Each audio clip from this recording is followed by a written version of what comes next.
यस्तप्रसादान् नगति कुतोऽपि ध्येयं स्तवंस्तस्य यशस्त्रिसन्ध्यं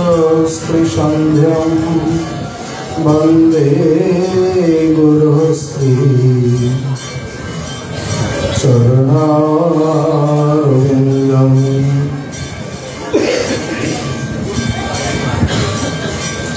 आजानुलम्बितभुजौ कनकावदातो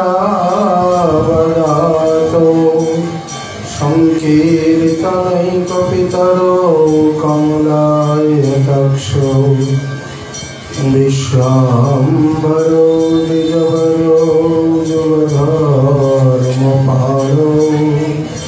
वन्दे जगत्प्रियकरो करुणावतारो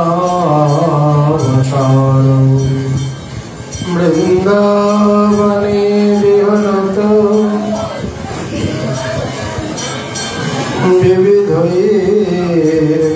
विविधैर्विनोदैः श्रीदासमित्रगुरुवृन्दमुदं विधत्रो वृन्दाश्रमं ललितया च विशाखया च संक्षेपमूर्तिजुगयो चरणे प्रपद्ये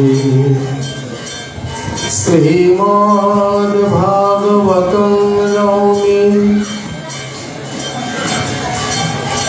यस्यैकस्य प्रसादतः अज्ञातानपि जानन्ति सर्वमानपि सशुकनिमितचेतास्तद्बुधस्थं न भावो अजितरुचिरलीला कृष्णसारोस्तदीयम् व्यतनुतकृपया यस्तत्तदीपं पुराणम् तमखिलवृजनाघ्नं वैश्वसूनं नतोऽस्मि नमो धर्माय महते नमः कृष्णाय वेधसे ब्राह्मणेभ्यो नमस्कृत्य धर्मान् वक्षसनातनं नारायणं नमस्कृत्य नरं चैव नरोत्तमं देवीं सरस्वतीं व्यासं ततो जयमुदीरये या दृष्टा निखिलाघुशङ्घुशमनी स्पृष्टा वपुः पावनी रोगाणामभिवन्दिता निरसने सिक्तान्तकुत्राशिनी तत्ताशक्तिविधायिनी भगवतु कृष्णस्य संरोपिता नस्ता तच्चरणे विमुक्तिफलदा तस्यै तुलस्यै नमः जय रूप सनातन भट्ट रघुनाथ श्रीजीव गोपाल भट्ट दास रघुनाथ এই ছয় গোসাইর করি চরণ বন্দন যাইতে বিঘ্ননাশ অভীষ্ট পুরাণ বাঞ্ছা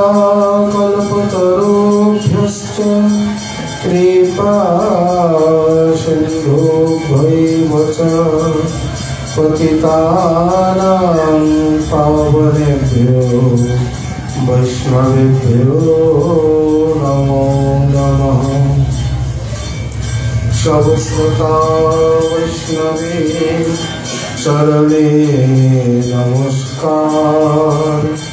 সবে মিলে চরণ ধুলি শিরে দাও আমার।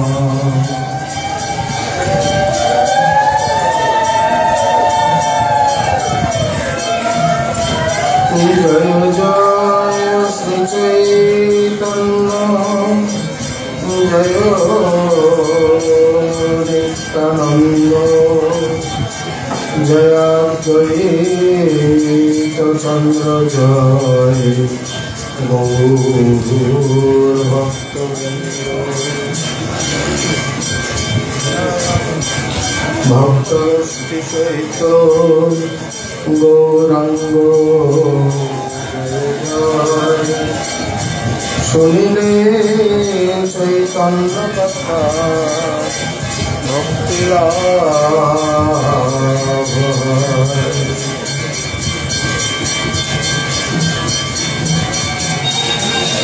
সর্বত্যাগী সর্বত্যাগী জীবে কর্তব্য কাহার। বৃন্দাবন লীলাভূমি যাহা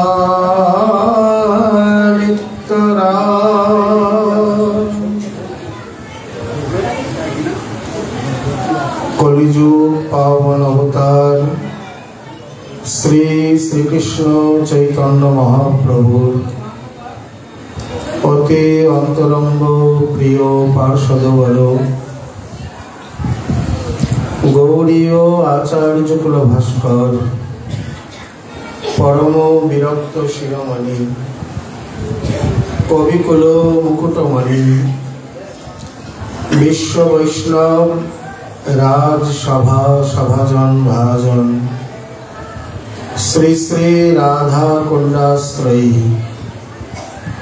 শ্রী শ্রীল কৃষ্ণদাস কবিরাজ গোস্বামী চরণ তদীয় অমর মহাগ্রন্থ শ্রী শ্রী চৈতন্য চরিতামৃতে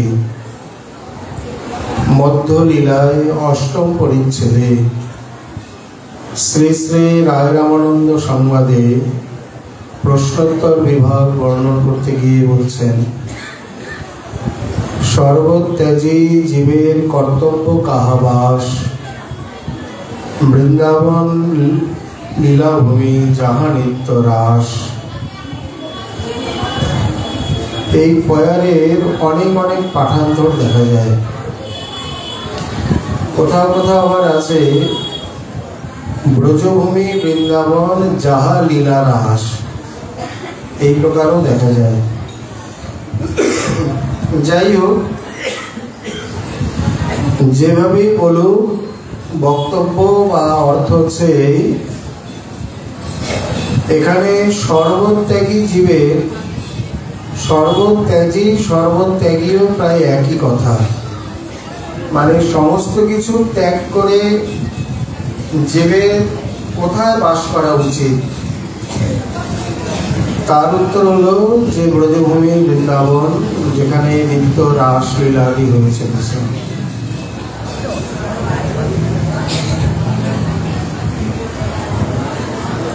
ওই লাইটটা জানো,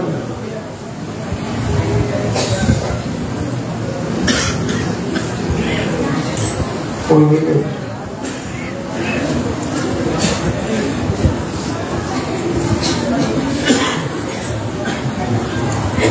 অতএব সর্বত্যাগী মানে সর্বত্যাগ করে। এখন সর্বত্যাগ করে বলতে সমস্ত কিছু ত্যাগ করে বাহ্যত এও এক প্রকার অর্থ হয়, আবার সর্ব বিষয় আশা ইত্যাদি আসক্তি আদি ত্যাগ করে তারপরে। তাহলে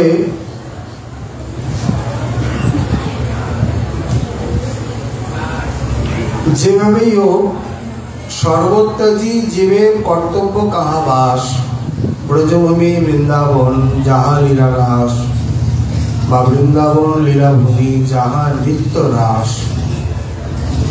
নিত্য রাস শব্দটি বেশি উপযুক্ত, কারণ বৃন্দাবনে রাসলীলাকে তিন ভাগে ভাগ করা যায়। এক শারদীয় মহারাস, যা গোবর বৃন্দাবনে শতকোটি গোপীর সঙ্গে যমুনা পুলিনে অনুষ্ঠিত হয়েছিল। আর এক বসন্তকালীন রাস, যাকে বাসন্ত রাস বলা হয়, গোবর্ধন তটে, যার বর্ণনা আমরা গীত গোবিন্দে পাই। আরেকটি নিত্য রাস মৃদুবন আদিতে প্রতিদিনই হয়ে চলেছে। চন্দ্র মিটে দিনকার মিটে মিটে ত্রিগুণ বিস্তার, দ্রবিত শ্রী হরিবংশ কো মিটে না নিত্য বিহার। চন্দ্র সূর্য মিটে যায়, নষ্ট হয়ে যায়, ত্রিগুণ বিস্তার হয়, প্রাপঞ্চিক বিশ্ব সৃষ্টি ইত্যাদিও নষ্ট হয়ে যায়, কিন্তু নিত্য রাস কোনোদিন নষ্ট হয় মানে মিটে না নিত্য বিহার। এই প্রকার নিত্য রাস ইত্যাদি কখনোই মিটে না, নষ্ট হয় না, চিরকাল চিরদিন হয়ে চলেছে। অতএব এখানে 64 প্রকার ভক্তি অঙ্গের মধ্যে ব্রজবাস একটি অন্যতম সাধন। কয়েক জায়গায় বলেছেন 64 প্রকার বর্ণন করে বলছেন, সাধুসঙ্গ, নাম কীর্তন, ভাগবত শ্রবণ, মথুরা বাস, শ্রদ্ধায় শ্রীমূর্তির সেবন। সকল সাধন শ্রেষ্ঠ এই পঞ্চ অঙ্গ, কৃষ্ণ প্রেম জন্মায় এই পাঁচের অল্প সঙ্গ। এই পাঁচটি বিশেষ, অতএব এর মধ্যে ব্রজবাস রয়েছে। আবার যখন তদীয় বা সেই বিশেষ অঙ্গ চতুষ্টয়ের কথা বলছেন, আরাধনারং সর্বেষাং বিষ্ণুর আরাধনং পরম, তস্মাৎ পরতরং দেবী তদীয়ানাং সমর্চনম। মহাদেব দেবী পার্বতীকে বলছেন, এই জগতে যত দেবদেবীর আরাধনা আছে তার মধ্যে সর্বশ্রেষ্ঠতর বা শ্রেষ্ঠতম আরাধনা হলো শ্রী বিষ্ণু বা শ্রীকৃষ্ণের আরাধনা। তার থেকে আবার শ্রেষ্ঠ আরাধনা হলো তদীয়ের আরাধনা, তস্মাৎ পরতরম, মানে তার থেকেও শ্রেষ্ঠতর। তদীয় বলতে তস্য তৎসম্বন্ধীয় ইতি তদীয়, তার সম্বন্ধে, এখানে কার, যেহেতু কৃষ্ণের সম্বন্ধ আসছে এই জন্য কৃষ্ণ সম্বন্ধীয়। সেটি কি?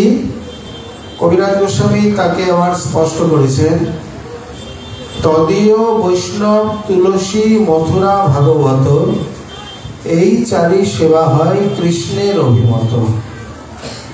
এখানেও মথুরা বা ব্রজবাস, ব্রজ সম্বন্ধে ইত্যাদি রয়েছে। আবার যাবৎ নির্বাহ প্রতিগ্রহ একাদশী আদি উপবাস, কৃষ্ণ প্রীতে ভোগ ত্যাগ কৃষ্ণ তীর্থে বাস।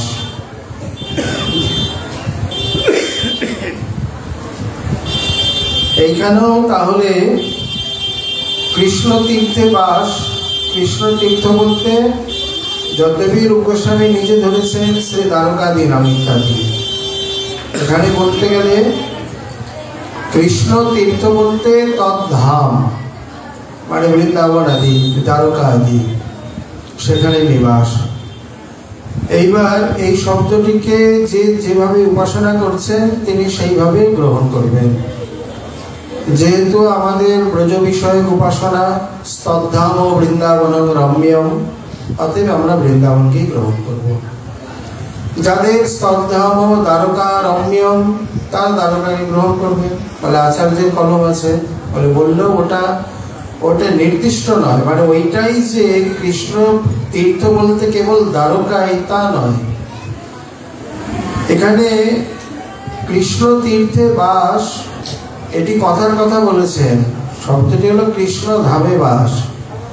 কারণ তীর্থ বলতে, কৃষ্ণ তীর্থ বলতে, যদ্যপি তীর্থ বলতে সামান্য সাধারণ তীর্থগুলোকে বোঝায়, কৃষ্ণ তীর্থ বলতে তো আলাদা কিছু নেই। কৃষ্ণ তীর্থ বলতেই কৃষ্ণের ধাম আপনা আপনি বুঝিয়ে যাচ্ছেন। মানে শ্রীকৃষ্ণ যেখানে অবস্থান করেন বা যে কৃষ্ণ তীর্থে অবস্থান করলে পাপ তাপ আদি থেকে মুক্ত হয়ে প্রেমভক্তি ভক্তি লাভ করা যায়, প্রেম সম্পদ লাভ হয়, তাই কৃষ্ণতীর্থ। তার মধ্যে শ্রী বৃন্দাবন সর্বোপরি। ব্রজভূমির মতো প্রেমদানে কেউ সমর্থ নয়। যেমন ব্রজস্বরূপ তেমনি ব্রজভূমি, এটি অবশ্যই শীর্ষস্থানে, শ্রেষ্ঠ স্থানে মাথায় রাখতে হবে। যুগধর্ম প্রবর্তন হয় অংশ হইতে, কিন্তু আমা বিনা অন্যে নারে ব্রজ প্রেম দিতে। চিরকাল নাহি করি প্রেম ভক্তি দান, ভক্তি বিনা জগতের নাহি অবস্থান। অতএব ব্রজভূমি, ব্রজস্বরূপ ইত্যাদি যেভাবে প্রেমদানের সমর্থ, এমন আর কেউ নয়। তাহলে আমরা বেশি আলোচনায় না গিয়ে কৃষ্ণ তীর্থে বাস বলতে কৃষ্ণের ধামে, মানে শ্রী ব্রজধাম আদিতে নিবাস, এটিকেই বুঝব। এছাড়াও এই অঙ্গকে যখন শ্রী রূপ গোস্বামীপাদ ভক্তি রসামৃতে আবার বর্ণন করছেন, কৃষ্ণ স্মরং জনম চাস্য পৃষ্ঠং নিজ সমীহিতম, তত্তৎ কথা রতশ্চাসৌ ঊর্জাদ বাসং ব্রজে সদা। সেবা সিদ্ধরূপেণ সাধকরূপেণ চাত্রহি, তদ্ভাব লিপ্সুনা কার্যা ব্রজলোকানুসারত। এই দুটি শ্লোক খুবই গুরুত্বপূর্ণ। এবং এইখানে শ্রীজী প্রভু চক্রবর্তীবাদ প্রায় দুজনার টিকাই একই প্রকার। তারা লিখছেন যে তথাচ সামর্থ্যে সতী ব্রজে শ্রীমান নন্দ ব্রজবাস স্থানে শ্রী বৃন্দাবনদাও শরীরেণ বাসং কুর্যা, তদ অভাবে মনসাপি তথ্য। তাহলে তথাচ সামর্থ্যে সতী,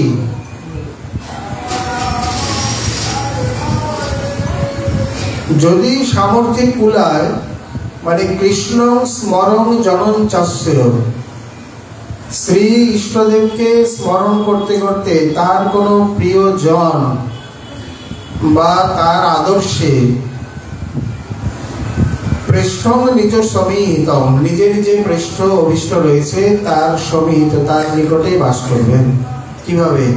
তত্তৎ কথা রতশ্চাসৌ, তার সেই উপযোগী কথাতে রত হয়ে, মানে শ্রবণ কীর্তনে রত হয়ে, কুর্যাদ বাসং ব্রজে সদা, সদা সর্বদা ব্রজে নিবাস করবে।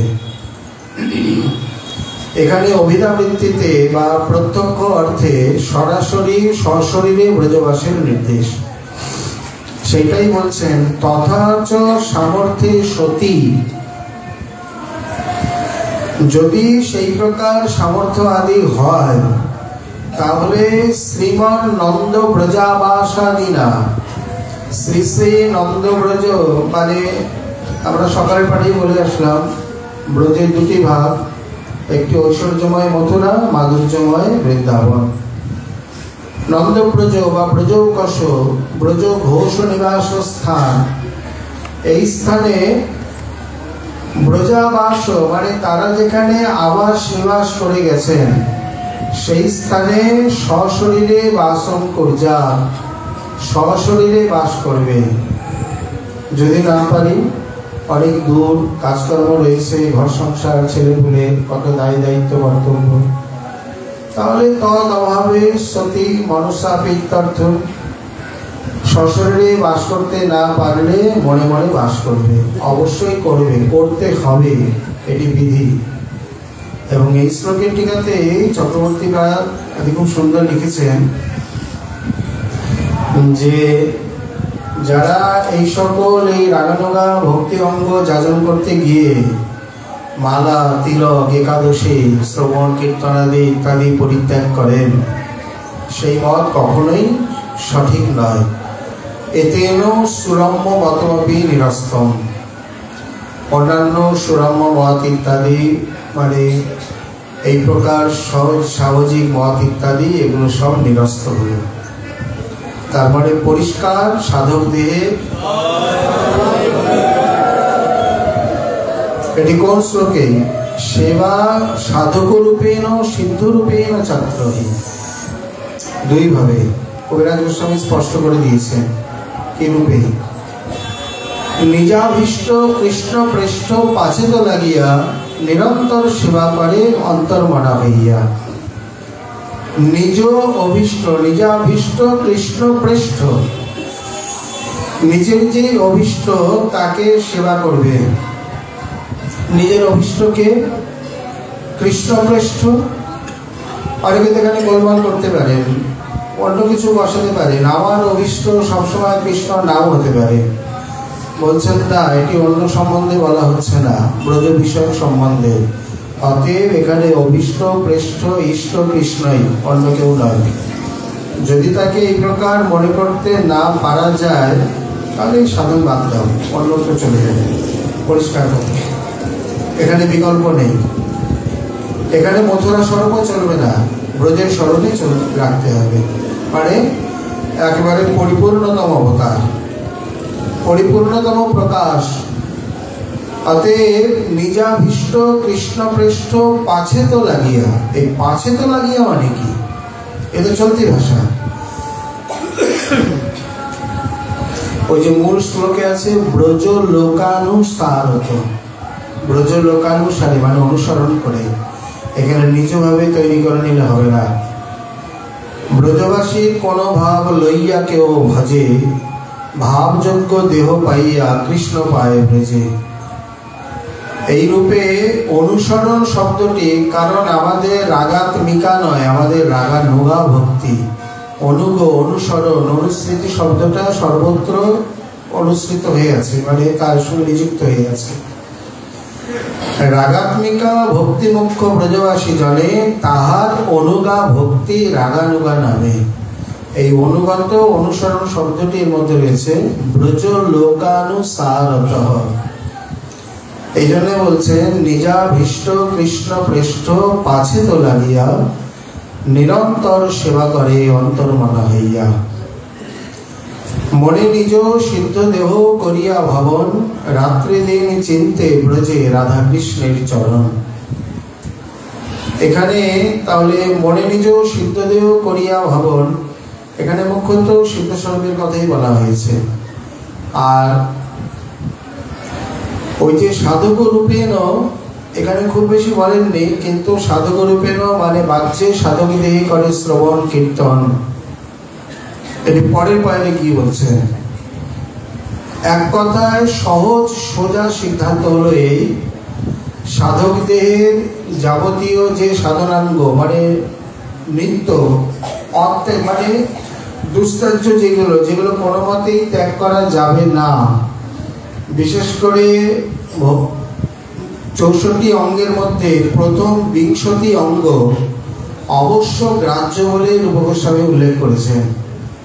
কি? গুরুর পাদাশ্রয় দীক্ষা, গুরুর সেবন, সদ্ধর্ম পৃচ্ছা, সাধু মার্গানুগমন, যাবৎ নির্বাহ প্রতিগ্রহ, একাদশী আদি উপবাস, কৃষ্ণ প্রীতে ভোগ ত্যাগ, কৃষ্ণ তীর্থে বাস। এগুলোকে যত বড় সিদ্ধ কোনো মতে ত্যাগ করা যাবে না। তাহলে সাধকদের এগুলো শ্রবণ কীর্তন, মালা তিলক, পূজা অর্চনা, মন্ত্রস্মরণ, গুরু সেবা, সৎসঙ্গ, ইষ্টগোষ্ঠী এগুলো চলবে, থাকবে। এগুলোকে বাদ দিয়ে নয়। যারা এগুলোকে পরিত্যাগ করে নিজস্ব মতবাদ প্রকাশ করতে চায় তারা তার ব্রতভাই অবশ্যই ভোগ করবে, এ বিষয়ে কোনো সন্দেহ নেই। অতএব এইখানে এই অংশটুকুই আমাদের আলোচ্য বিষয় এখন, যে সামর্থ্যে সদি ব্রজে বাস সদা ব্রজে বাসন করিয়া তদ অভাবে সতী মনসাপে ইত্যার্থ। যদি সামর্থ্য থাকে তাহলে সশরীরে বাস করবে। বৃন্দাবন মহিমামৃতে আরো সুন্দর কথা বলেছেন, নিজে বাসের থেকে যদি অন্য কাউকে আরো বাস করানো যায় তার মহিমা নাকি আরো অধিক। বা শ্রী ভগবান দ্বারকানাথ যখন কুরুক্ষেত্রে এলেন, সূর্যগ্রহণ আদি সূর্যপরাগ ছলে, এইখানে যাদবগণকে লক্ষ্য করে খুব সুন্দর উপদেশ দিয়েছেন। বলে দেখো এখানে কেবল তীর্থে গেলাম, তীর্থগুরু দিয়ে বা পান্ডা দিয়ে কেবল স্নান করলাম, কিছু পূজা অর্চনা করলাম, কিছু মণিহারি দ্রব্য ঘরে কিনে নিয়ে এসে বড়মুখ করে আমরা দ্বারকা মথুরা করে এসেছি, এটি যথার্থ তীর্থযাত্রা নয়। বরঞ্চ অচল তীর্থে যে সচল তীর্থগণ বাস করছেন, কারা?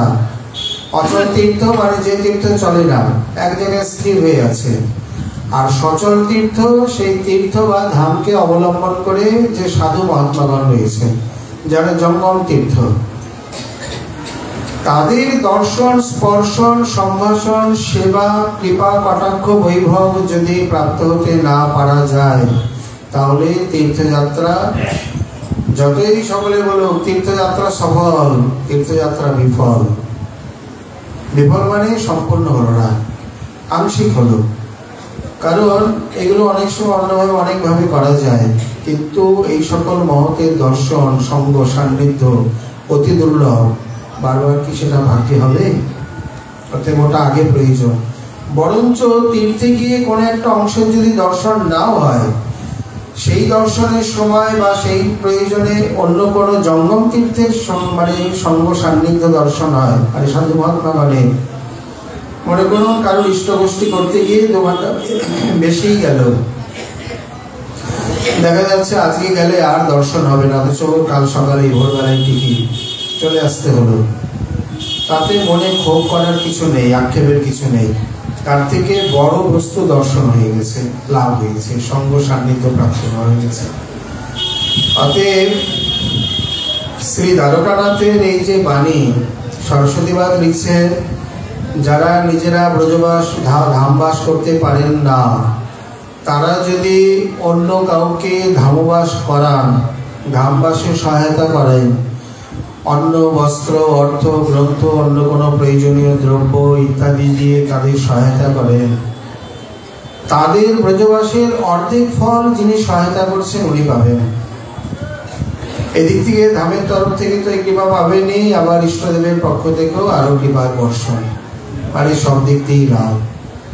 এই জন্যে বুদ্ধিমান ব্যক্তি অন্যত্র সেবা না করে ধামবাসীর সেবা করেন।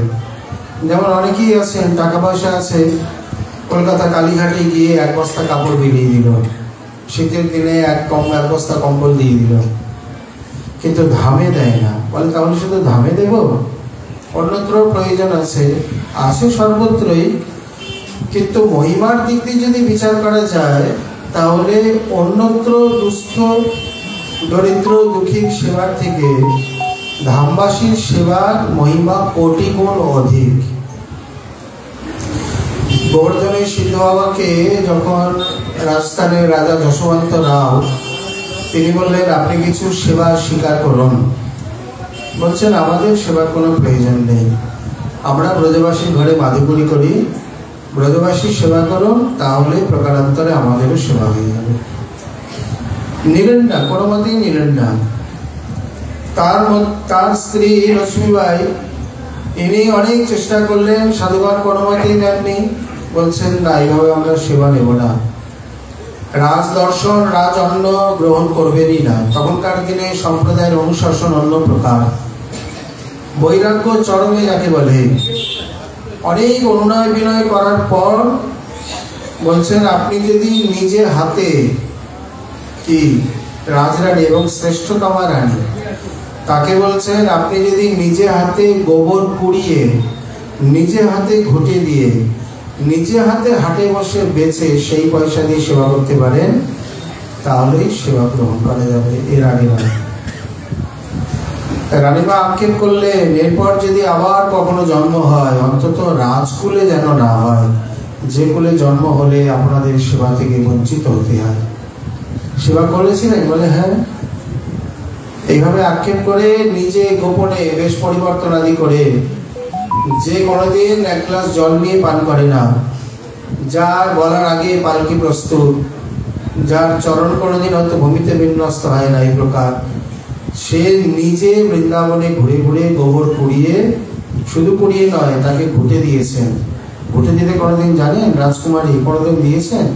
তবুও যেমন তেমন ভাবে ঘুটে দিয়ে শুকিয়ে, ঘুটে দিলেই হয় না, ঘুটেকে আবার বছর উল্টে পাল্টে দিতে হয়, শুকিয়ে বাজারে বিক্রি করে সেই অর্থ দিয়ে বৈষ্ণবগণের সেবা করেছেন। তার মানে এখানে বুঝিয়ে দিচ্ছেন যে ব্রজে যারা বাস করছেন, বিশেষ করে বৃন্দাবনে এই রীতিনীতি সর্বত্র দেখা যায়। গোবর্ধনে শ্রী প্রিয়াচরণ দাস বাবাজি মহারাজ উনি ঘুরতে ঘুরতে মানে ব্রজ পরিক্রমা করতে করতে যখন ভদ্রবনে গেছেন, ভদ্রবনের সুসময় দেখে তার মন লেগে যায়। কার মন কোথায় লাগে? সিদ্ধ নিত্যানন্দ দাস বাবার মন নন্দগ্রামে লাগলো, শ্রী সুবল দাস বাবার মন শ্যামকুণ্ডে লাগলো, দুজনেই পরিক্রমা করছিলেন একসঙ্গে। প্রিয়াচরণ বাবার মন ভদ্রবনে লেগে গেল। উনি পরিক্রমা দিতে দিতে সেইখানে ভাবলেন এখানে কিছুদিন ভজন করে তারপরে আবার যাই, কারণ কোনো তাড়া নেই তো। এইভাবে ঘুরতে ঘুরতে একটা কুঠি দেখতে পেলেন, একটি দুটি কুঠি গিয়ে দেখছেন একটা চিমটা, তাওয়া মানে রুটি করার সরঞ্জাম ইত্যাদি সবই রয়েছে। ভাবছেন কার কুঠি, মালিককে। ব্রজবাসী ঘুরতে ঘুরতে এসে বলছেন, বাবা কুঠিয়া পছন্দ হয়, কুঠিয়া থাকবে নাকি? বলে কার কুঠি? বলে তুমি থাকবে কি না বলো। আমারই কুঠি। বলে হ্যাঁ। বলে সব সরঞ্জাম এখানে আছে, কোনো অসুবিধা নেই, বললে তৈরি হয়ে আসবে, বা তুমি যদি তৈরি করে নিতে চাও তাও হবে, থাকো ওখানে থেকে যাও। ব্রজবাসীদের খুব আগ্রহ, প্রায় প্রত্যেকের জমিতে একটা দুটো করে কুঠি বানানো আছে, এবং নিষ্কিঞ্চন ভজনশীল সাধু যদি এখানে থাকেন, ভজন করেন, তারা পরম সৌভাগ্য মনে করে। এবং বড় আশ্চর্য, ব্রজের একটা রীতি, যদি ভজনশীল সাধু হয় তার রুটি কুটির কোনো অভাব নেই, আর যদি এই প্রকার ঢঙ্গি ফিরিঙ্গি ইত্যাদি হয় তাহলে তাকে টুকরো করতেও এরা ছাড়ে না। অতএব যেমন সংকেত বনে, সংকেত গ্রামে ঘনশ্যাম দাস বাবা, এখন তার মূর্তি তৈরি হয়েছে, পুরো গ্রামেই তার শিষ্য, খুবই নিষ্কিঞ্চন ছিলেন, এক কপর্দক ছিল না, অথচ ব্রজবাসীরা নিজে একত্রিত হয়ে প্রতি বৎসর তার নামে বড় উৎসব, বিরহ উৎসব করে, মানে বার্ষিক উৎসব। আসলে দেখা গেছে যেখানে ভজনশীল মহাত্মার কিছু নেই তার উৎসব আরো ভালো হয়, আর যেখানে কিছু রেখে গেছে সেখানে আরো শিষ্যদের মধ্যে মারামারি দলাদলি। রণবাড়ির বাবা কিছুই রেখে যায়নি, কত বড় উৎসব হয়। সূর্যকুণ্ডের বাবা, গোবর্ধনের বাবা, কাম্যমনের বাবা, পুরো 84 ক্রোশ জুড়ে উৎসব হয়। অতএব ভজন করলে এখানে কোনো কিছুর অভাব নেই, সমস্ত কিছু ঔষধপত্র আদি সব এখানে পাঠিয়ে দেবে।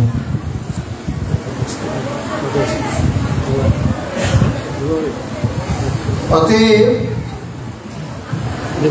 এখানেও তিনি ভদ্রবনে দেখে সেখানে নিবাস করতে লাগলেন।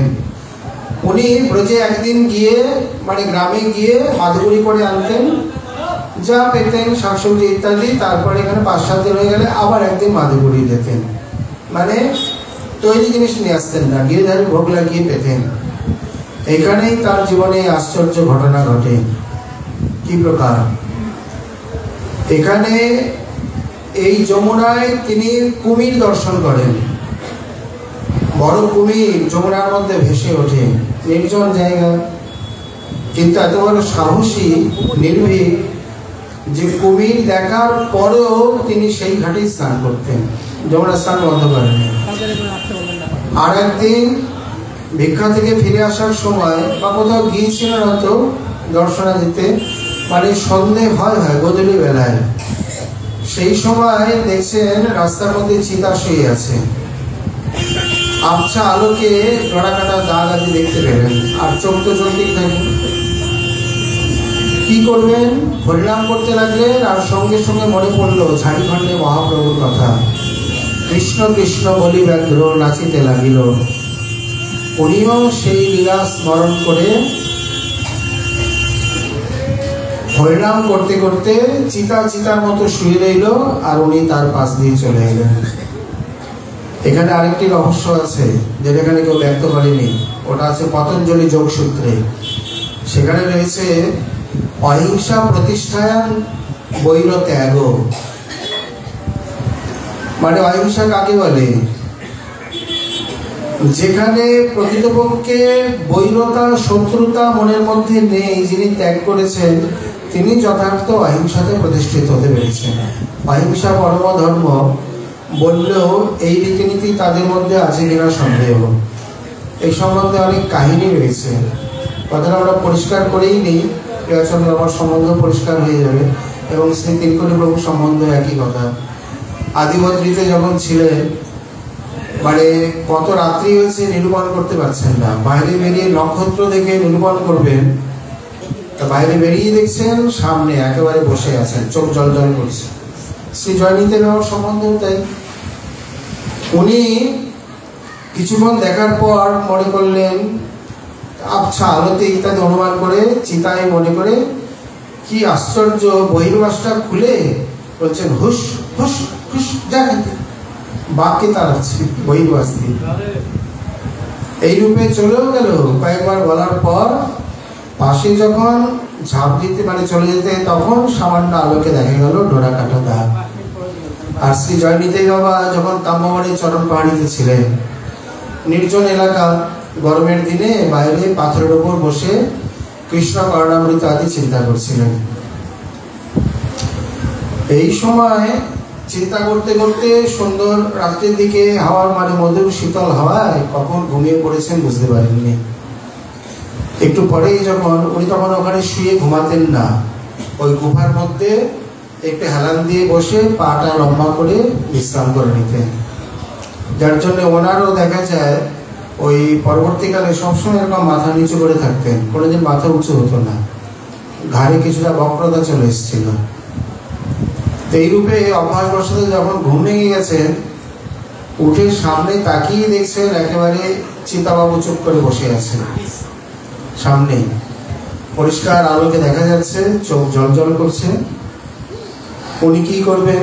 ওই সব জায়গায় একই উপায়, একই অস্ত্র, মহাপ্রভুর কথা স্মরণ করে হরিনাম করতে লাগলেন। করতে করতে নিজের কুটিরে এসে দরজা দিয়ে দিলেন। মুখের সামনে থেকে গ্রাস চলে যায়, কোথায় আছে এটা?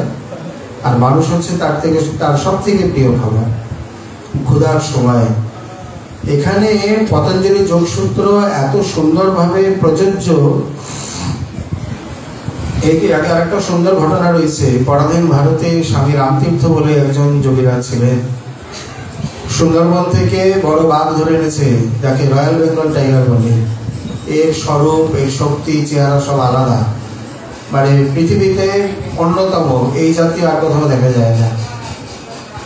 এরা করেছেন কি, মানে দুষ্ট ব্রিটিশ করেছে কি, একটা বড় লোহার খাঁচা তৈরি করেছে, চাকা লাগানো করে, একটা বড় হল ঘরে, মানে কোনো ফাংশনের মতো এই প্রকার সকলকে আমন্ত্রণ নিমন্ত্রণ দিয়ে, আর স্বামী রামতীর্থকেও সেখানে আহ্বান করেছেন। আর ওদিকে ওই বাঘ ধরা রয়েছে। করেছে কি, প্রথমে বাঘটাকে এনেছে। সবাই মনে করেছে যে হলে এই প্রকার হয়তো খেলা টেলা দেখানো হবে, খাঁচার মধ্যেই রয়েছে। আর 2-3 দিন ধরে খেতে দেয়নি, প্রচন্ড ক্ষুধার্ত। এইভাবে এনে কিছুক্ষণ ঘোরাঘুরির পর স্বামী রামতীর্থকে এনেছেন খাঁচার মধ্যে। এনে জোর করে খাঁচা খুলে তাকে ভরে দিয়ে তালা দিয়ে দিয়েছেন। মানে এমন খাঁচাটা নড়াচড়ার উপায় নেই, এদিকে বাঘ আর এদিকে স্বামীজি বসতে পারে বা দাঁড়াতে পারে, এতটুকুই জায়গা। উনি বুঝতে পারলেন এদের চাতুরি, মানে সকলের সামনে তাকে টুকরো টুকরো করে ছিঁড়ে খাবে, এরা আনন্দ উপভোগ করবে। চিন্তা করা যায় কত জঘন্য নৃশংস। উনি বুঝতে পারলেন ক্ষণিকের মধ্যে কিছু না করে আত্মস্থ হয়ে, কারণ এদের একটা মহাবাণী আছে, জ্ঞানবাণী রয়েছে, মদাত্মা শ্রী জগদাত্মা, জগদাত্মা মদাত্মা, মন্নাথ শ্রী জগন্নাথ, জগন্নাথ মন্নাথ। এইভাবে একটা সার্বিক দৃষ্টিকোণ। হাঁটু মুড়ে বসে হাত বাড়িয়ে বলছেন, আ মেরে আত্মা মেরে গালে লাগ যা। এই একটা মহামন্ত্র। আমার আত্মা আয়, আমার গলে লেগে, আমার গলায় এসে উপসমারে আলিঙ্গন কর। ওই যে অহিংসা প্রতিষ্ঠায়াং বৈর ত্যাগ, অহিংসাতে যথাযথভাবে প্রতিষ্ঠিত কিভাবে হওয়া যায়? যদি যথার্থভাবে বৈরতাকে ত্যাগ করা যায়। উনি কোনো শত্রু বা বৈর আমাকে খাবে, আমার পরম শত্রু, আমার বিরোধী, এই সমস্ত মনে না করে উনি মনে করলেন প্রভুই তো, তারই তো প্রকাশ, আমার যে আত্মা এর মতো তো সেই আত্মা। এই জন্যে সেই দৃষ্টিকোণে, সেই দৃষ্টিভঙ্গি নিয়ে অন্তর থেকেই বলছেন মেরি আত্মা মেরে গালে লাগ যায়। আশ্চর্য, কি যে মহামন্ত্র প্রয়োগ হলো! সঙ্গে সঙ্গে বাদ এসে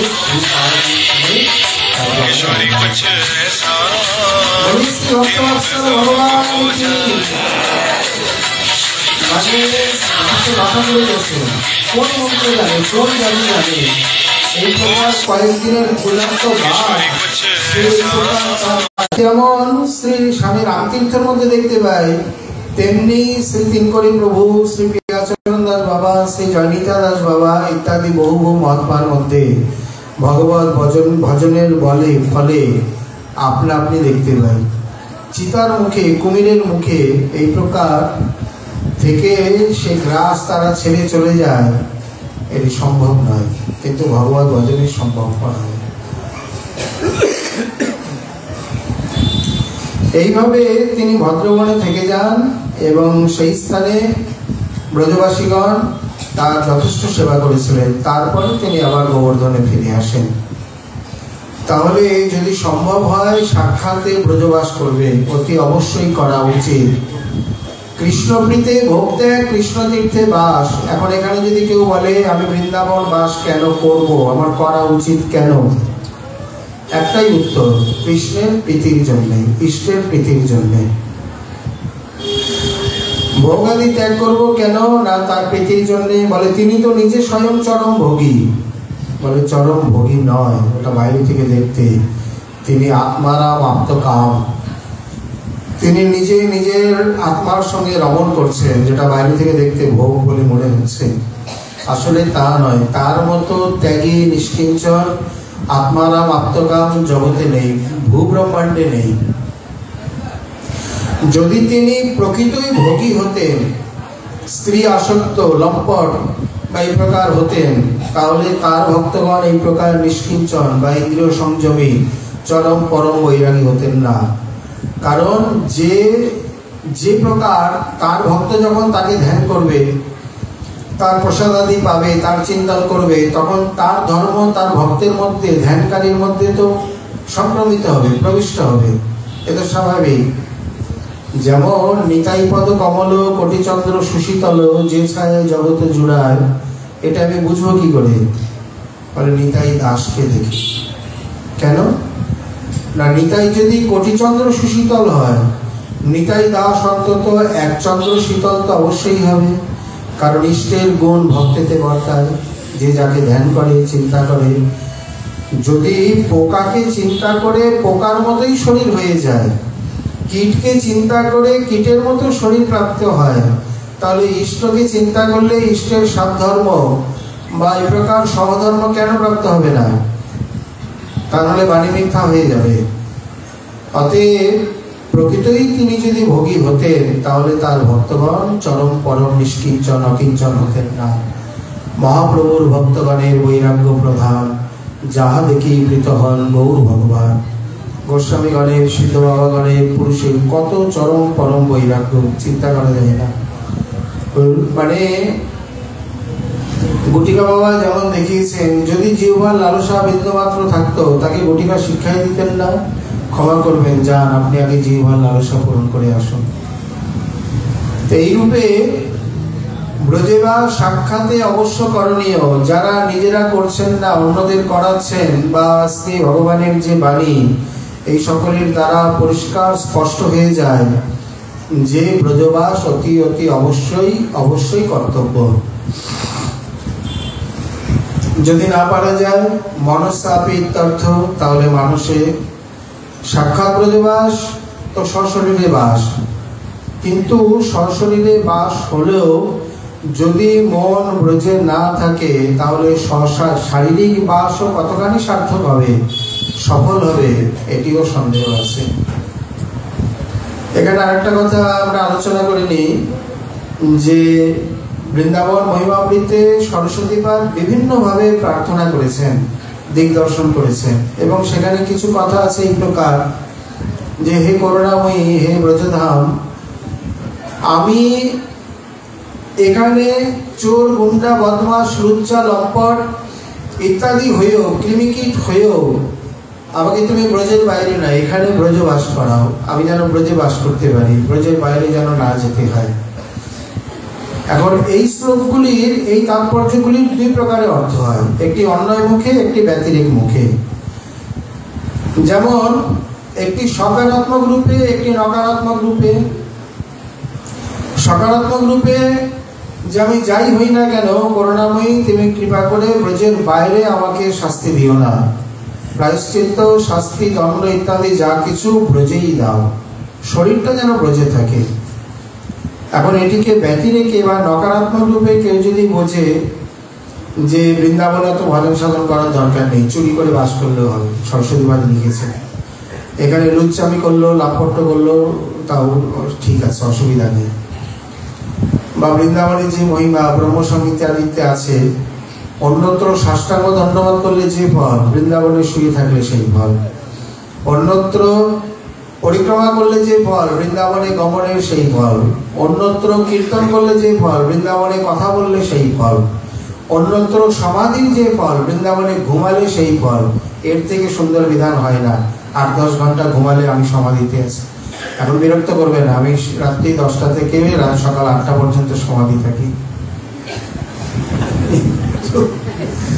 তাহলে সাধন ভজন, সমাধি আবার এর মধ্যে সাধন ভজন কিসের? ওইটাই সাধন, ওইটাই ভজন। এগুলো সব ব্যতিরেকে, নকারাত্মকে চলে গেল। তাহলে বলার তাৎপর্য কি? লুচ্চামি করে ব্রজবাস? তো অন্য লোকে কি বললো? আমি ব্রজের বাইরে শুদ্ধ চরিত্র আছে, আমি ভালো। ব্রজে থেকে যদি লম্পটই করতে হয় বা লম্পট যদি ব্রজে বাস করে, তো ব্রজভূমি ভরে যাবে, দরকার নেই। ঠিক এই প্রকার নয়। বক্তব্যের তাৎপর্য হলো এই যে হয়তো চারিত্রিক দোষে আমি লম্পট, বা আমার কোনো শাস্তি, দণ্ড, প্রারব্ধ, ভোগ ইত্যাদি হয়েছে, কিন্তু সেই ভোগটা রাধারানী তুমি কৃপা করে আমাকে ব্রজে করাও, ব্রজের বাইরে করিও না। তা ব্রজের কলঙ্ক হবে না এতে? আগুন যদি দাও দাও করে জলে 2-4টে ভিজে গাঁট পড়লে কি হয়? একটু ধোয়া হয়ে আবার মিলে যাবে। তোমার ব্রজভূমির যে মহিমা, আমার মতো 2-400-2-4 কোটি লম্পট থাকলেও সেই মহিমার এক বিন্দুও খর্ব হবে না। অতএব কৃপা করে একটি ব্রজবাসের পরাকাষ্ঠা, মানে পরাকাঙ্ক্ষা, যে কোনো রূপে হোক, যত রূপে, মানে যতভাবে হোক, তুমি আমাকে ব্রজের বাইরে করো না, ব্রজে বাস দিও, ব্রজের স্থান দিও। বলার তাৎপর্য এটি, কিন্তু তার মানে এই নয় যে আমি দুশ্চরিত্র হয়ে বা লুচ্চা হয়ে এই প্রকার লাপট্য করে ব্রজবাস করব, তাহলে তো অন্য প্রকার অর্থ হয়ে যায়। মনে মনে ব্রজবাস বলতে এই জন্য বৃন্দাবনে একবার হলো অন্তত আসা উচিত, দর্শনাদি করা উচিত। শ্রী বৃহৎ ভাগবতামৃতে সনাতন প্রভু বলছেন, বৃহৎ ভাগবতামৃত সবার প্রথমে সবার পড়া উচিত, তা নাহলে সিদ্ধান্ত জ্ঞান হবে কি করে? শ্রীমৎ প্রভু পদাম ভজে বৃহৎ ভাগবতামৃতে ব্যক্তিকৃতাস্তে গুড়াপি ভক্তি সিদ্ধান্ত মাধুরী। রূপগোস্বামীপাদ বলছেন, শ্রীমৎ প্রভু পদাম ভজে, মানে সনাতন প্রভু দ্বারা সর্বা ভাগবতামৃতে, সমস্ত কিছু ভাগবতামৃতে ধরেছেন। ভক্তি সিদ্ধান্ত মাধুরী যদ্যপি নিগম নিগূঢ়া, বেদে তো প্রকাশ্য নয়, তথাপি সর্ব ব্যক্তিকৃতাস্তে, সমস্ত কিছু সেখানে ব্যক্তি প্রকাশ করেছেন। নাম, ধাম, উপাস্য, উপাসনা, সাধন পদ্ধতি ইত্যাদি কোনো অঙ্গ কোনো অংশ বাদ নেই। এখানে তিনি প্রথম খণ্ডের শেষে তাৎপর্য বলছেন যে ব্রহ্মাণ্ডে কৃষ্ণ কৃপা, প্রথম খণ্ড হচ্ছে কৃষ্ণ কৃপাপাত্র নির্ণয়, মহানায়ক পরিব্রাজক দেবর্ষী নারদ জনসমাধি দিয়ে শুরু করেছেন। শেষে কি বলছেন? কৃষ্ণ কৃপাপাত্রের চরমে পরমে হচ্ছেন শ্রী গোপীগণ ব্রজে, তারপরে দ্বিতীয় হচ্ছেন শ্রী উদ্ধব। কিন্তু উদ্ধব এত বড় শ্রেষ্ঠ ভক্ত হলেও উদ্ধব সন্দেশের ভূমিকা লিখছেন যে উদ্ধব এখনো ব্রজে যায়নি। ভগবান মথুরাতে থেকেই উদ্ধবকে ব্রজরসে রসায়িত করে নিতে পারতেন। তার জন্য কি আছে? তার জন্য কোনো অসামর্থ্য অসম্ভব বলে কিছু আছে? করতুম অকর্তুম অন্যথা করতুম সমর্থ যিনি, তিনিই প্রেমদান করতে পারতেন, ব্রজরসে রসায়িত করে নিজের মতো তৈরি করে নিতে পারতেন, কিন্তু করেননি। উদ্ধব বড় ভক্ত, কিন্তু এখনো তিনি ব্রজে যাননি। যত বড় ভক্তই হোক, একবার ব্রজধামে যাওয়া উচিত, নবদ্বীপে যাওয়া উচিত, ব্রজরজে গড়াগড়ি দেওয়া উচিত, তা না হলে ভক্ত জীবন সার্থক হয় না। অতএব এই কারণে তার ব্রজে যাওয়া উচিত। আবার চক্রবর্তী বাদ টিকায় লিখে দিয়েছেন যে বৃহস্পতির কাছে উদ্ধব ভাগবত পড়েছে, সব পেয়েছে, কিন্তু প্রেম সম্পদ পায়নি, যেহেতু বৃহস্পতি নিজে প্রেম প্রাপ্ত নয়। তো তিনি বিচার করলেন, আমার গুরু যখন গোপীগণ, আমার প্রেমের গুরু, তাহলে আমার ভাইয়েরও প্রেমের গুরু গোপীগণই হোক। এই জন্যে নিজে দান না করে ব্রজে পাঠালেন এবং গোপীগণের দ্বারাই প্রাপ্ত করালেন। অতএব ব্রজে একবার হলেও আসা উচিত, পরিক্রমা দেওয়া উচিত। তাহলে হবে কি, মনের মধ্যে সেই স্থানগুলো বসে যাবে, গেঁথে যাবে। আমরা কদিন আগেই বললাম যে প্রায় মহাত্মার নিয়ম রয়েছে আহ্নিকের পরে বৃহৎ জয়ধ্বনি দেওয়া বা রাত্রে শোয়ার সময়। কারণ স্থানগুলো এমনভাবে তৈরি করা হয়েছে, মানে জয়ধ্বনিটা এমনভাবে তৈরি করা হয়েছে পুরো ব্রজ পরিক্রমার স্থান। তাহলে যখন ওই স্থানের জয় দেবে, সঙ্গে সঙ্গে মনে মনে সেই স্থানগুলো মনের মধ্যে ফুটে হৃদমুকুরে পরিস্ফুট হয়ে উঠবে। এও এক প্রকারের ব্রজবাস। অথবা বা দ্বিতীয় বিকল্প, এক মাস আগে বা কিছুদিন ব্রজে থেকে পরবর্তীকালে সেইগুলো মনে মনে স্মরণ করা। এই সময় কীর্তনে যেতাম, কুঞ্জভঙ্গ কীর্তন হতো, এই সময় মঙ্গল আরতি, এই সময় পরিক্রমায় যেতাম, এই সময় কুণ্ড স্নান, এই সময় কুণ্ডে বসে জপ করতাম, বা এই সময় পাঠ শুনতাম। এইভাবে মনে মনে, মানে দিনের মধ্যে একবার হলো শ্রীধামকে স্মরণ করা, তাতেও মনসা ব্রজ, মানে মনের দ্বারা ব্রজবাস সম্ভব বা সার্থক হবে। কারণ এখানে পুষ্টিমার্গেই কথা রয়েছে, মনসাপি বড়া মাতা। এখানে মানুষ ভজন বা মানুষ এই অবস্থান ইত্যাদি, এগুলো বড়া মাতা মানে শ্রেষ্ঠতম। কোনো কোনো ক্ষেত্রে শারীরিক ব্রজবাসে মন এখানে না থাকার ফলে যদি কেবল শরীরটা পড়ে থাকে, তার যে ফল, তার থেকে বাইরে থেকে কেউ যদি মনে মনে বাস করে, ব্রজবাস করে, মনে হয় তার অধিক ফল। কারণ একটা প্রবাদই আছে যে ধামে থেকে গ্রামে বাস করো না, গ্রামে থেকে ধামে বাস করো। তার মানে কি, ধামে থেকে গ্রামে বাস মানে বসে আছেন এখানে, চিন্তা করছেন ধামের বাইরে, অনেক পূর্বস্থান বা নিজের পূর্বস্থলী ইত্যাদি, কবে যাবেন বা এই অনুষ্ঠান ইত্যাদি। আর রয়েছেন ওখানে, মনটা পড়ে আছে এখানে, কবে যাব, সুখময় বৃন্দাবন, কবে হবে দর্শন, সেই ধুলি মাখিব কবে গায়ে। এইরূপে বরঞ্চ এই পথ অপেক্ষাকৃত শ্রেষ্ঠ, এবং তাতে যে সার্থকতা, মনটা যে পড়ে থাকে, গিরিতটে বিরাজিত সেই কুণ্ড বরে, কে হেন বিবেকী যে সেবা নাই করে। তেমনি ব্রহ্মাণ্ডে বিরচিত সেই ধাম বরে, কে হেন বিবেকী যে সেবা নাহি করে। অহো মধুপুরী ধন্যা বৈকুণ্ঠাচ্চ গরিয়সী, তিনম একং নিবাসেন হরো ভক্তি প্রজায়তে। ব্রহ্মাণ্ডে এমন কোন স্থান, কোন ধাম, যদ্যপি পুরীষু মধুরা বড়া, এর অনেক নাম, মথুরা মধুপুরী বা মধুপুরী ইত্যাদি, মথুরাতি ইতি মধুপুরী বা মথুরা। সেই স্থান ব্রহ্মাণ্ডে এমন একটি উন্নততম স্থান বা বিলক্ষণ শ্রেষ্ঠতম স্থান, যেখানে একদিন নিবাস করলে শ্রী হরিতে ভক্তিজাত হয়। অনন্ত কোটি ব্রহ্মাণ্ডে এমন কোন স্থান আছে যেখানে নিবাস মাত্রে বা একদিন বসবাস মাত্রে এই প্রকার শ্রীহরিতে ভক্তি লাভ হয়, ভক্তি সঞ্জাত হয়? ন পুত্রাপি ন পুত্রাপি ন পুত্রাপি। অতএব এই ব্রজবাস এখানে আমাদের বিশেষ করে সাধনাঙ্গ হিসাবে কি সাধক রূপেণ কি সিদ্ধরূপেণ চ অত্র হি তত্তৎ কথা রতশ্চাসৌ উর্জাত বাসং ব্রজে সদা। এখানে বিশেষ করে ইষ্টগোষ্ঠীতে বা যারা এই রসের রসিক উপাসক, ওই যে স্বজাতীয় স্নিগ্ধ, কারণ ব্রজে বাস করলেও ব্রজের মধ্যে আবার বিভিন্ন প্রকার, বিভিন্ন সাধু, বিভিন্ন মতান্তর রয়েছে, জাতীয় রয়েছে। যেমন গোবর্ধনে পণ্ডিত শ্রী অদ্বৈতদাস বাবু মহারাজ এইখানে এই বৃন্দাবনে বুঝতে পারেননি, শান্তরসের কোন এক সিদ্ধ ভক্তের সঙ্গে পড়ে গেছিলেন। শান্তরস মানে কি? যার মধ্যে সেবা বাসনা নেই, সেবা কামনা নেই। শান্তের দুটি গুণ, কৃষ্ণ নিষ্ঠা আর বিষয় তৃষ্ণার ত্যাগ, কিন্তু কৃষ্ণ সেবা বাসনা নেই। সমমন নিষ্ঠতা বুদ্ধে ইতি শ্রীমুখ গাথা, তাদের বুদ্ধিটি কৃষ্ণনিষ্ঠ, কিন্তু কৃষ্ণ সেবা বাসনা তাদের মনে জাগে না। যে আমি তাকে স্নান করাই বা জামা কাপড় পরাই, আরতি করি, সেবা করি, কুঞ্জ রচনা করি ইত্যাদি, এই সমস্ত কোনো কিছুই মনের মধ্যে জাগে না।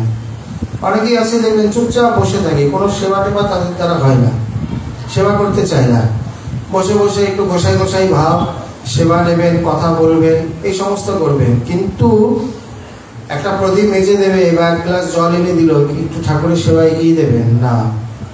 যদি বলে কেউ একটু ঠাকুরের সবজামানি করে দিন না, তো বলবে এখন আমার নিত্য নেম একটু বাকি আছে, তখন তার নিত্য নিয়ম চলে আসে। আর যখন প্রসাদের সময় ডাকে তখন আর কত আদেশ লঙ্ঘন করবো, চলুন সময় হয়ে গেছে। তো এইভাবে এদের সঙ্গে খুব একটা বিশেষ কিছু লাভ হয় না। এরা নিজেরা যা করছে করুক, খুব যে উন্নততম তাও নয়, বরঞ্চ কারোর মধ্যে দেখা যায় যে খুব সেবা পড়ায়, শ্রদ্ধালু, বলে ও আপনাদের সেবা করলেই ভালো, তাই নয়? বলেন না, এর মধ্যে তাৎপর্য আছে। যেখানে গীতা বলছেন তদ্বিদ্ধি প্রণিপাতেন পরিপ্রশ্ন সেবয়া উপদেশন্তি তে জ্ঞানম জ্ঞানেন তত্ত্বদর্শিন। তদ্বিদ্ধি প্রণিপাতেন, সেটি জানবার জন্যে বা তাকে জানো প্রণিপাতের দ্বারা, পরিপ্রশ্নের দ্বারা। প্রণিপাত মানে দণ্ডবাদ, প্রণাম ইত্যাদির দ্বারা। কারণ দণ্ডবাদ, প্রণাম ইত্যাদির দ্বারা শ্রদ্ধা, দৈন বিনয় ইত্যাদি প্রকাশ পায়। শ্রদ্ধার দুটি বিশেষ সেবাতে মন আছে। যেমন এটি রাধাকুণ্ডের বাস্তব ঘটনা। কোন এক বিশেষ পণ্ডিতের জীবনে, আমি নাম উল্লেখ করতে চাই না, বাবা মন্দিরে প্রসাদ পাওয়া যাবে? তখন ভক্ত অবস্থায়, বেশ স্বাধীন নেয়নি, বাবা প্রসাদ পাওয়া যাবে? বা এসে কি প্রসাদ পাবে? বসো। প্রসাদ পেলেন, একদিন না, দিনের পর দিন, মাঝে মধ্যেই। কিন্তু প্রসাদটা পেয়ে যে ঝোটা জায়গাটা চৌকা দিতে হয়, লেপন করতে হয়, ধৌত করে দিতে হয়, বা মন্দিরে একটু সেবা কাজ, কোনো কিছুই তো দিলে না, বিনা পয়সাতে খেয়ে গেলে। মহারাজ যে আমাদের বারবার বলতেন কারো কোথাও গিয়ে বিনা সেবাতে কিছু নেবে না, প্রসাদ পাবে না। যদি দেখা যেত যে রান্নাতে অন্য কেউ করছে বা কোনো সেবা নেই, বলে তাহলে কীর্তন করো, তাদের কীর্তন শোনা, কীর্তন করে তারপরে প্রসাদ পাও।